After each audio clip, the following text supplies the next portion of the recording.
What's up, everybody? It is Roche Ball, y'all, and welcome back to my gentle. Hi, you guys. And as everybody know, I stay rolling my eyes.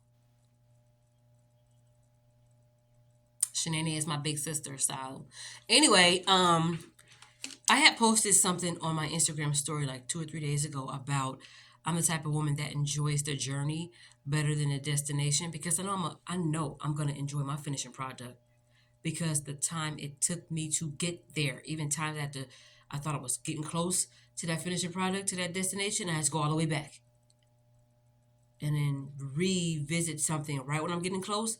I may have to go this way or this way or this way, and then go right back to where the detours and the door slammed in the face and the procrastination, even the laziness, even the frustration, even the just f this and tearing it all up and throwing it away.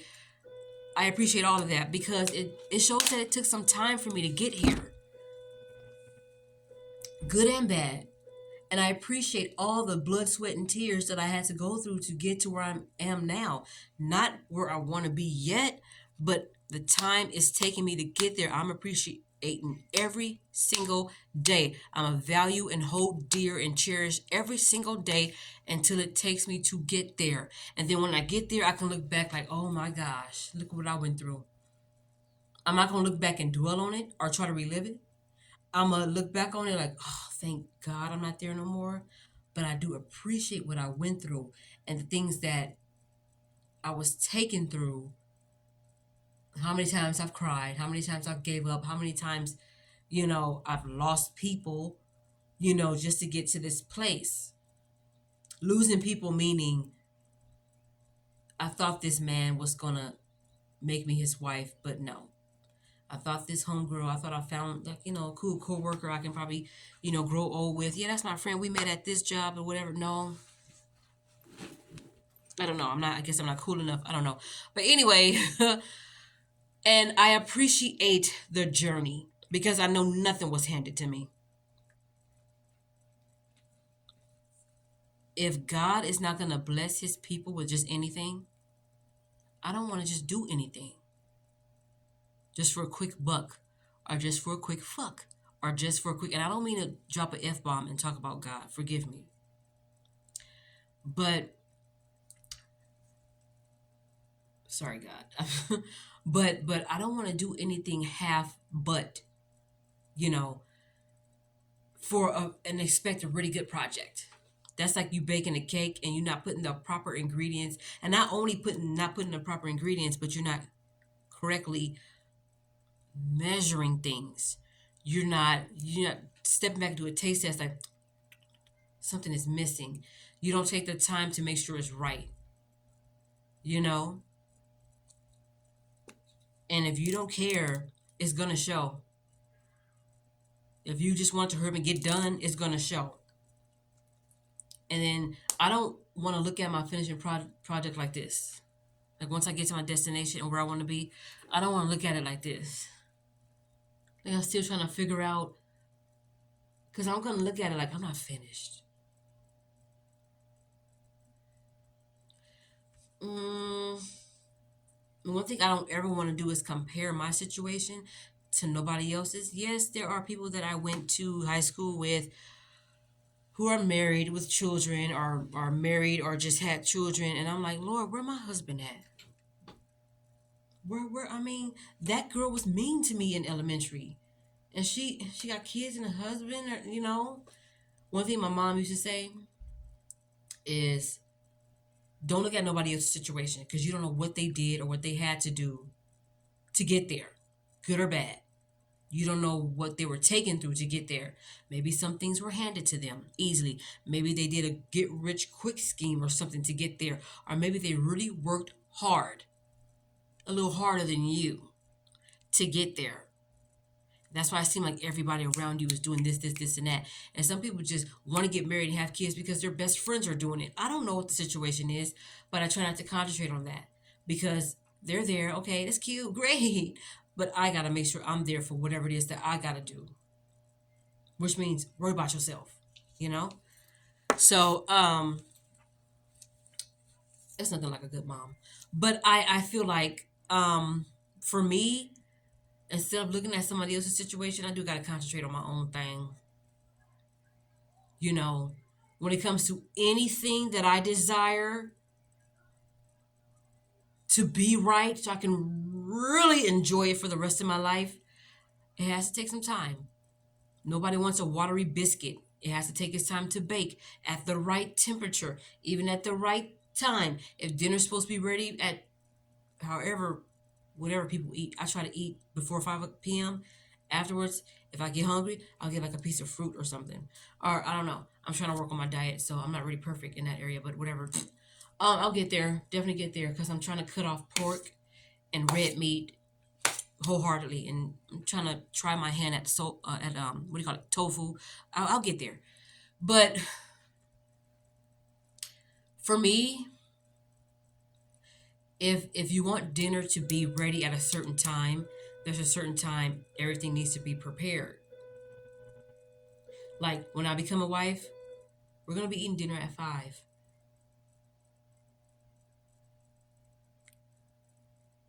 which means I gotta start cooking like at get preparing everything at 12 p.m.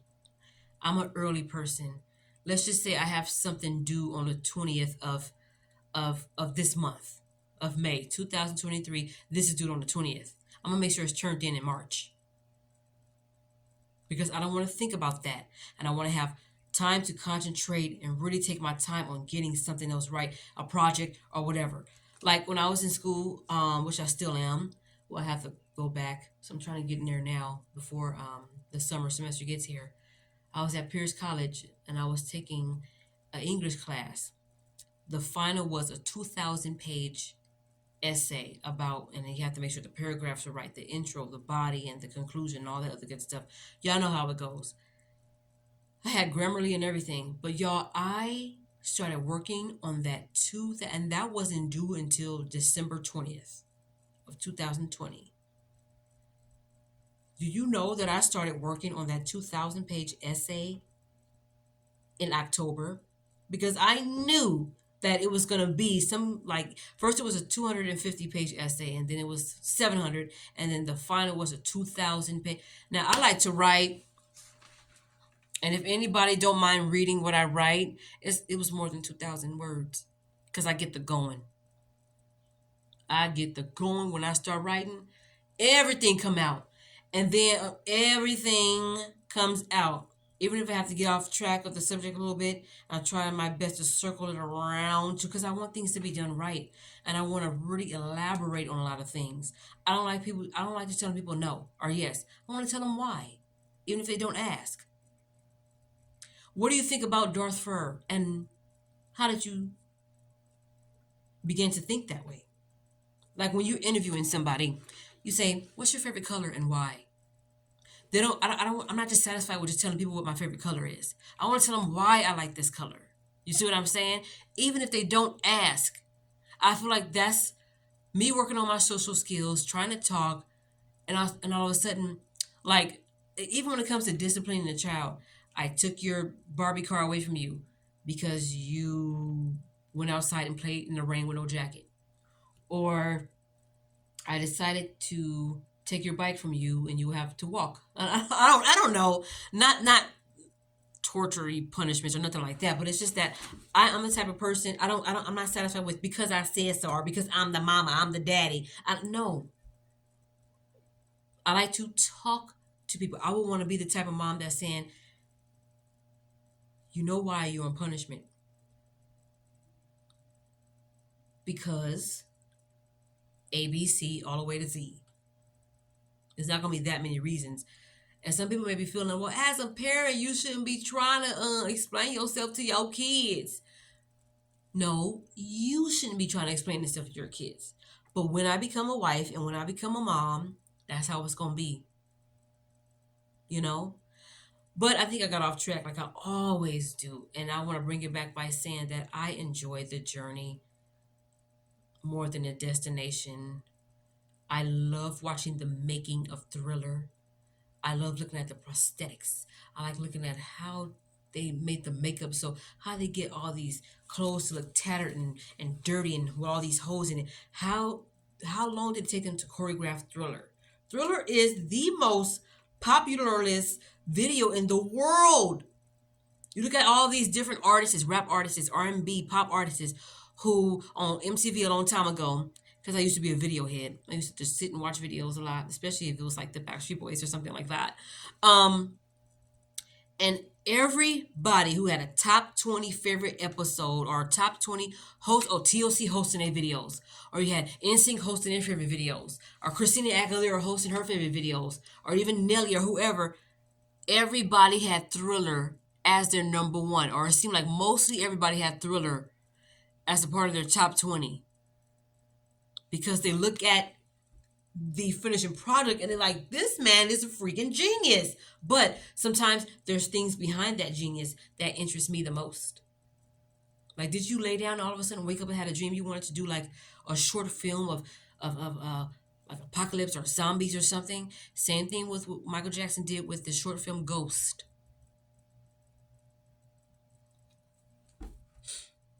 He said on the making of Ghost, I don't like to say video, call it a short film.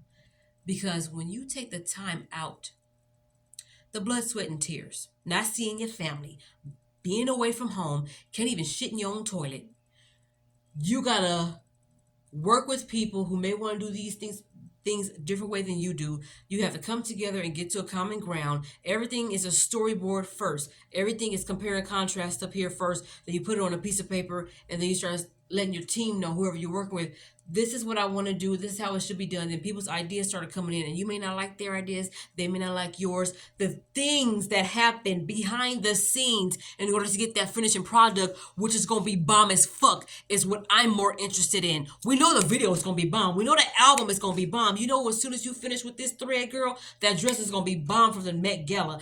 I want to know how long it took you to get there, because that is what interests me the most. I've cried a lot during this time of loss, meaning loss, like I had to move from my apartment. I had to give my cat up. All the things that I took my time to buy, the weird outfits, the weird looking shoes and all that, I took my time to find my style. And then that didn't really bother me, but to give up my little cat and then to be here and start all over, it's going to be worth it because of the shit I went through and survived and survived and survived. I'm in my right mind. I got the activities of my limbs. I could have gave up a long time ago. I could have said, fuck this. But then I would never be able, even if I did give up and say, fuck it, whatever, just numb. And then I got the courage to start over. Even people who have to transfer schools, and this school says, yeah, well, you have to take this class again because we can't accept this. And you're like, but I already took this class. And I passed and I got this grade on this class and I already took this. And then this school is saying, yeah, but here at this school, you may have to take this. And it's like, but it took me so long to get. And what if somebody teaches a different way that's harder for you to learn? And people have to bite the bullet and do it again. After you just got through doing it, do it again. Even playing a simple game. You try to save it and then you turn the video game off. As soon as you approach it again, it's like, I just passed this already. I couldn't pass it. My sister couldn't pass it. My nephew couldn't pass it. And it's like, oh, you know how long I've been on I was playing Candy Crush. I was on level 86 for months when Candy Crush was hot. So I said, forget it. Forget it. No. I ain't playing this. Let me delete this. Let me uninstall this off my phone. Let me play something else. Like Pet Heroes or something, or Farm Heroes or something, or Heyday. Let me play something else. Do you know what happened? After leaving Candy Crush alone, literally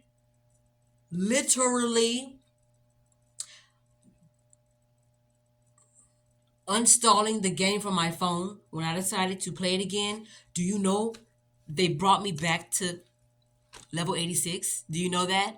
Because sometimes when you're playing a certain game and you kind of like put your game name in, or they save your data from that game, you can delete it. You can off it off your phone. I mean, you can undownload it and you can uninstall it off your phone. But when you get it back again, they're gonna say welcome back, and whatever your game name is, mine is Beulah Blu-ray or Disaronno or something like that, because that used to be my favorite drink. But do you know they brought me back to level 86? And guess what happened? I finally passed it after a couple days, but I finally passed it. I don't want to be the type of woman who keeps running away from hard tasks. And I don't want to be indecisive. I should know what I want. But sometimes it does take some thinking. It's a game of chess to me. That's why it takes so long. Checkers, not only do you already know what you're going to do, so does the person. I don't want nobody to know what I'm finna do. That's why sometimes you got to shut the fuck up. Even if it's about a person you have a crush on, shut the fuck up. All of this has a lot to do with the journey that I'm going through.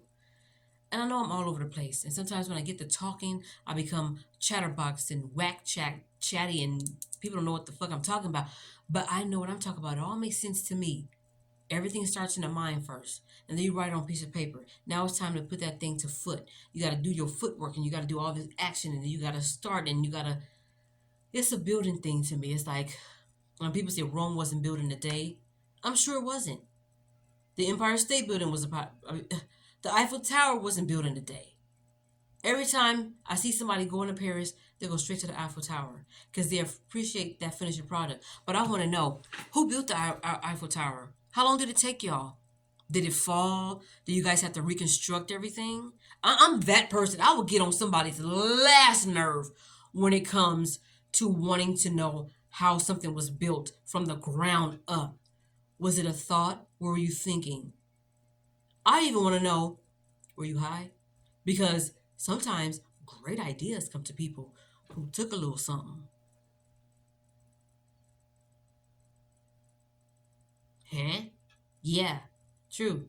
I've heard some rappers say, man, I got to the studio, I took a little something, and I got high, and I started spitting. And next you know, you got the number one song on the charts. This whole album went platinum because of the songs you had on that body of work.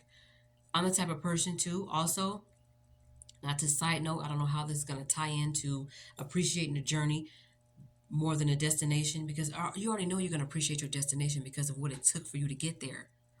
You have more no's than yeses. That one yes should wipe out all the 50 million no's that you heard. You know? And I'm also the type of person that appreciates the whole body of work in an album. Even if it's 2 songs I don't like on the album, I'm going to buy the whole thing. Because I appreciate the work it took behind the artist making this finishing product. And even though I'm not an artist, I'm not a musician. I am an artist, but I'm not a musician. I'm not a movie maker. It fascinates me to look at special features, because it's like, even though when it comes to some special features, you never really see the whole thing, but you can see most of what it took for a person to get this bomb ass movie out.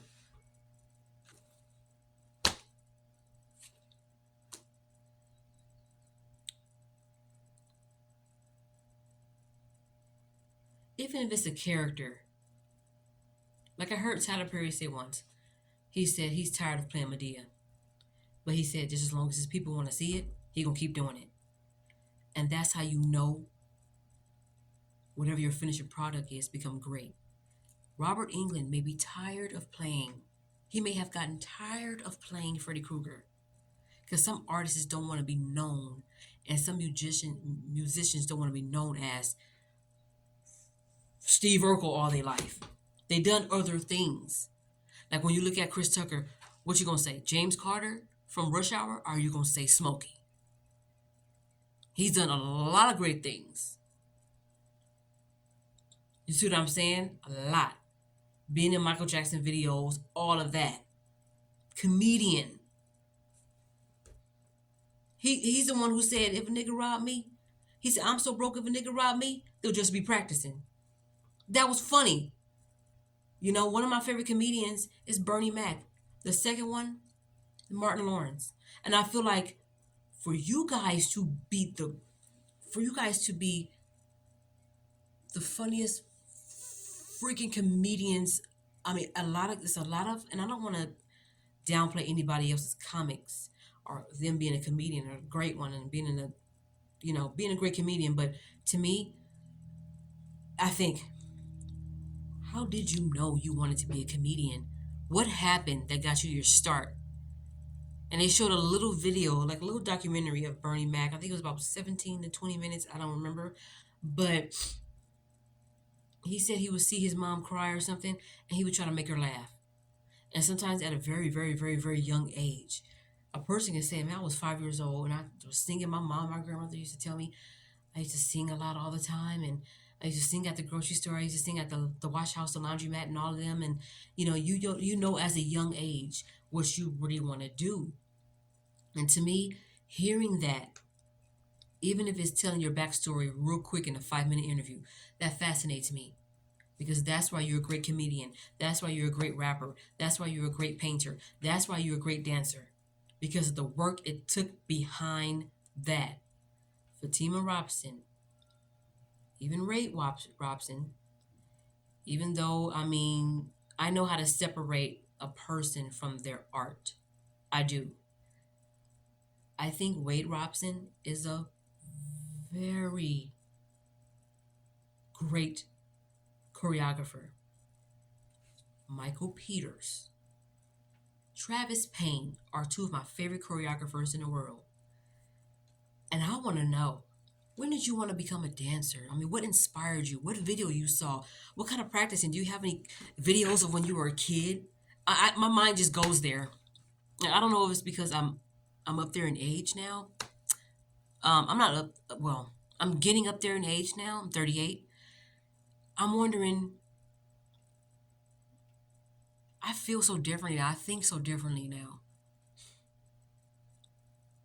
If I could ask God one question, if I was allowed to, I'd be like, Lord, what made you want to make heaven and earth? What made you want to put flowers right here? What made you want humans to be on earth with you? What made you, and all I have to do is read the Bible and find out. But to have like a one-on-one conversation and he can talk back to me and let me know, well, I made the birds because, well, these fishes are in the water because, birds are in the sky because, clouds are in the sky because. See, science can tell you whatever they want. That's great. But it could all be a lie. If I could ask somebody back then, I would say Harriet Tubman. I would want to talk to her. And I would want to say, Harriet Tubman, what made you want to do what you did? I would want to ask these questions. You know what I mean? Because to me, the backstory fascinates me. Like when my sister was reading Wicked, which is pretty much the backstory of The Wizard of Oz. After I say this, I have to wrap it up. If you already look at every villain in every Disney movie or every movie you've ever watched, it has to be a reason why they're so mean. You see what I'm saying? My sister was reading Wicked.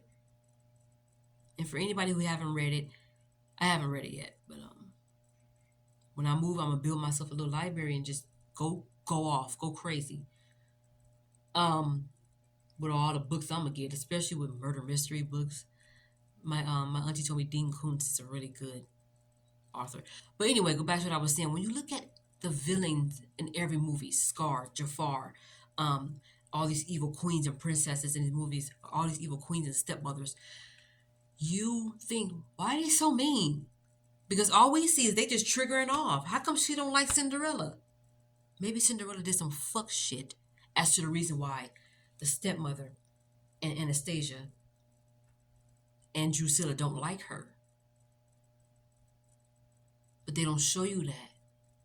Why was Captain Hook so pissed off at Peter Pan? This has to be more than just him feeding his hand to a crocodile. Maybe it's that.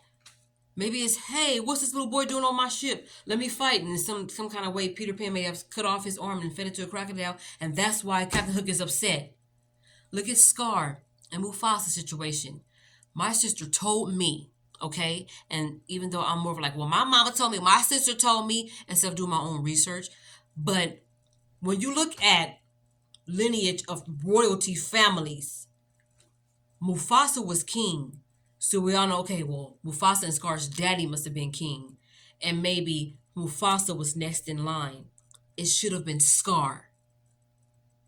Maybe Scar was older than Mufasa, and he should have been king first after their father died.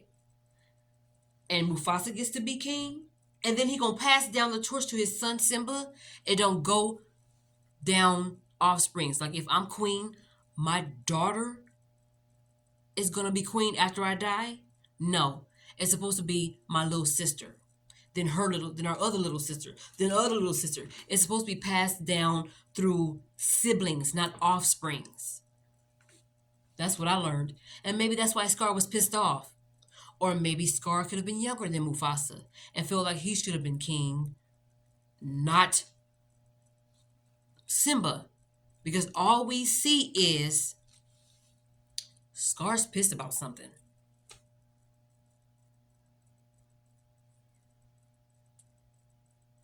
There has to be a reason why Jafar was upset with Aladdin. He could have stole something from Jafar. Look at the people that we look at as heroes. Aladdin was the king of thieves. He stole something from Jafar, probably. And maybe he was ignorant of it and didn't know he stole something, and that's why Jafar was probably pissed off. The wicked witch of the whatever on Wizard of Oz was pissed off because how you gonna give my sister's shoes to Dorothy when she don't even go here? And guess who gave her those shoes? The good witch, Glinda. I think Glinda was on some fuck shit. How you gonna give my shoes, how you gonna give my sister's shoes away to somebody who is like, who are you? Who are you and who are you with? So we're looking at all of these heroes in the movies and stuff, like they just did some good, and it's just like, Peter Pan, are you on some fuck shit? You and them Lost Boys is. I like to look behind the scenes. That's why I'm more of a villain lover, because it has to be a reason why you're that way. I don't like to just look at a Disney movie and think, oh, wow, Ursula's upset about something. Maybe King Titan did some fuck shit to Ursula and is making Ariel pay for it. You see what I'm saying? To get King Titan back. Because maybe it's like, look, maybe Ursula can't touch King Titan. So Ursula's going to go after the kids. I like to look behind the scenes of everything. That's where my mind goes. I never thought about that shit before. And I ain't even high. It's fascinating to me. I love looking at love stories of how people get together. You know, did y'all parents didn't approve of y'all and you all just stuck together even if they had to move out of the house. If you're gonna be with that boy, you can't live here. If you're gonna be with that girl, you can't live here. And y'all decided to have y'all love anyway, not being disobedient to your parents, but mainly just to prove that I'm gonna do whatever it takes to be with the man that I love. I'm gonna do whatever it takes to be with the woman that I love, even if I have to move out of my parents' house. And then later on, your parents start to come around and say, man, y'all some hard-headed but very, very committed people to each other or whatever the situation is. My mind just goes there, you guys. I look at videos like How It's Made. That was one of my favorite shows. To look at how peanut butter is made. How do they make tires? How they make zippers? How they make light bulbs? That interests me. I want to be the person that's behind the scenes. That's why I'm going to school for animation, 3D animation. Because the amount of work that it took for them to make Toy Story, all of that is fascinating. And I want to be a part of what goes on behind the scenes to make sure that the audience get the proper production that y'all spend your hard-earned money going to go see. I want to be a part of what's behind the scenes. I don't want to be seen. All right, you guys, I've talked long enough, but just know that's another fact about me. I like the villains because there has to be a reason why they're uh, villains. I like the backstory to everybody in everybody's situation. You were not always happy. How did you get this happy? When did you decide I'm gonna wake up happy? Even if I lose my job today, I'm still gonna be happy. Because instead of looking at that as a no, that like what they say, man's rejection is God's protection. I'm still trying to figure that out. Like I'm still trying to, let that sink in and be embedded and, ride. But y'all, like I said, I've talked to you guys long enough. Thank y'all so much for watching this video. Um, Share this if you want, comment below, whatever. Even if you disagree, that's fine. I know I could probably talk y'all heads off. This video is longer than any other videos that I did. I hope I'm able to upload it. But anyway, you guys, I gotta go. Like I always say, y'all pray for me. I'll pray for y'all, and we're gonna pray for each other. See you on the next video.